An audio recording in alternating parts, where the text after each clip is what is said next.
Have you been writing a lot of songs recently? Yeah, because I'm in the sort of making a record phase, so they're coming sort of thick and fast at the moment, well, reasonably thick and fast. Is Brie the recent song? It is, indeed. One I wrote last year. So this is, it's like some of the songs I write are very narrative, and this one really isn't. It's like a sort of flood of images, and it sprung from a certain encounter. I basically had this chord and began to write the song, and I wrote the first line. And then the doorbell rang. And that night when I was at home, the doorbell did ring. And it was these two Iranian guys. And they were asking for contributions to get intellectuals who were being extradited back from Iraq into Iran, where they would probably be tortured, if not murdered. They were asking for contributions. And it was one of those, they kind of caught me off guard.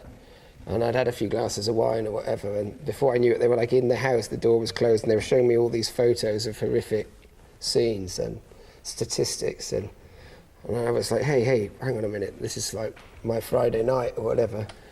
You know, enough of this reality, you know. I said, look, I'd like to make a contribution. So I wrote a check for what I thought was a generous amount. And they sort of looked at the check and said, the cost of a life is X, which was about 4 times as much as I was giving them. And it sort of stopped me in my tracks completely. So I think I was even aware while all this was going on that I was sort of writing a song which had the doorbell ringing and the idea of your conscience kind of coming to call, but just not going away. Anyway, I then wrote them another check. So I bought a life. But I didn't feel very wholesome about it. All it did was expose the sort of day-to-day hypocrisy that keeps us all smiling. So anyway, I went away then, and the next day I finished this song, which is, I guess, about sort of how we keep the shutters down.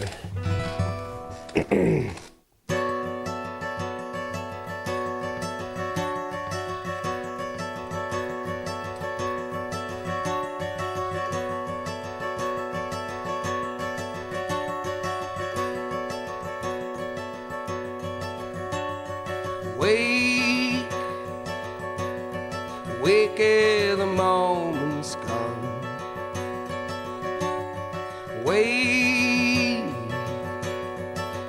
ere the moment's gone. Wake ere the moment's gone. Wake ere the moment's gone. And then the doorbell rang.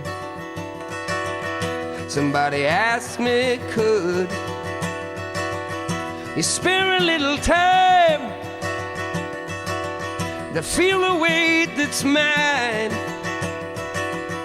to lower down your guard, yeah, that your heart gets snagged, caught in the wheels and dust dragged, dangled on the edge, break.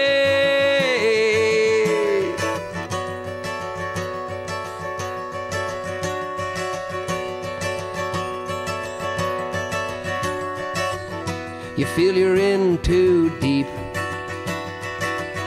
so offer up some crumb and drop it in the tin and slither back within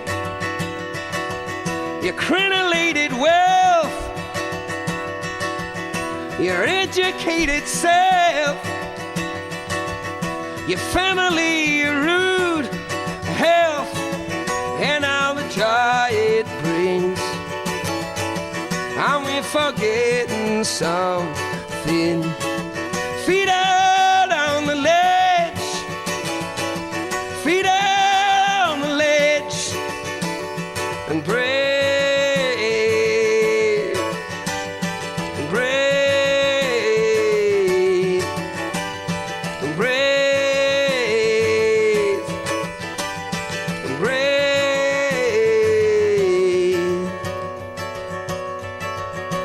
Hey!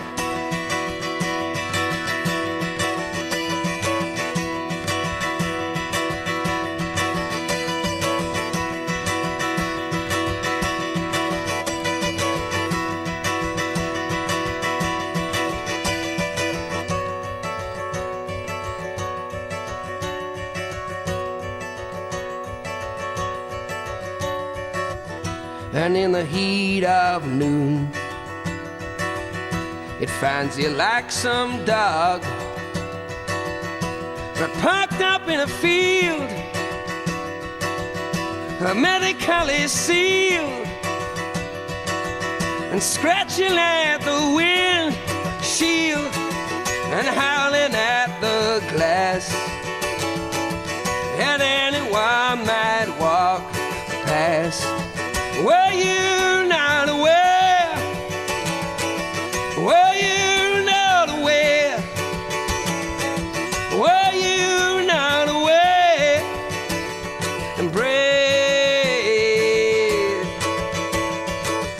the sea of broken lives, mechanics, doctors, housewives, feet out on the ledge, feet out.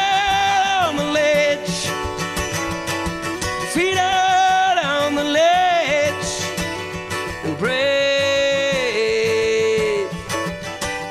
and breathe.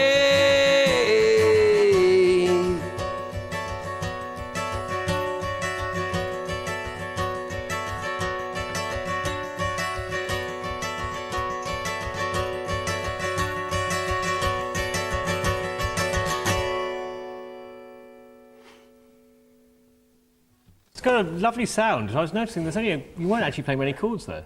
Yes, this is the high strings, like a 12 string with all the normal strings taken off, just the high strings next to it. So you get a different jangle to it all. And obviously I'm way, way up the neck, so it has a kind of magical kind of...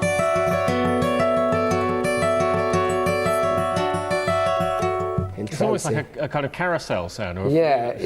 A little bit fairy tale. Yeah. Although, going back to the songwriters that you admire, you mentioned Dylan, obviously, Leonard Cohen, Van Morrison. Are there certain things you take from them, certain lessons you learn from them?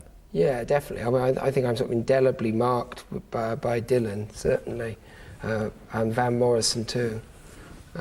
They had such a profound effect upon me. Yeah, you do. Yeah, you pay attention to the way that they do things, but really, I mean, they're just a joy to behold in full flight, you know. Does your appreciation of music continue to be as deep as it was before you were so heavily involved in it? Well, I don't think you ever feel the way you do when you're a teenager, you know, when you really... Music is another world that is yours and nobody else's, it feels. You found something of your own. What you give to music at that moment, I think, is more intense than at any other point, in a way. It means, it's your life. It's not just music, it means more than that. Do you think you're going to be writing songs for the rest of your life? Yeah, I mean, I definitely, I'd have to put my energy into something. So I've invested such a lot in songwriting. I've been such a slow learner in a way. It's taken me so long to come to terms with my own, well, the studio as a tool, for one, which is obviously rather important if you're a recording musician making records.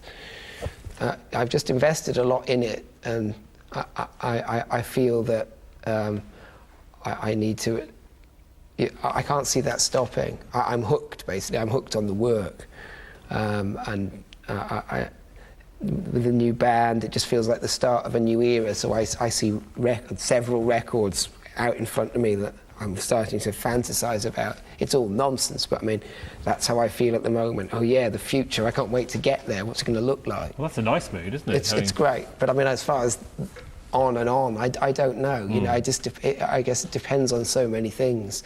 I can't see myself stopping. I really can't. Thank you very much.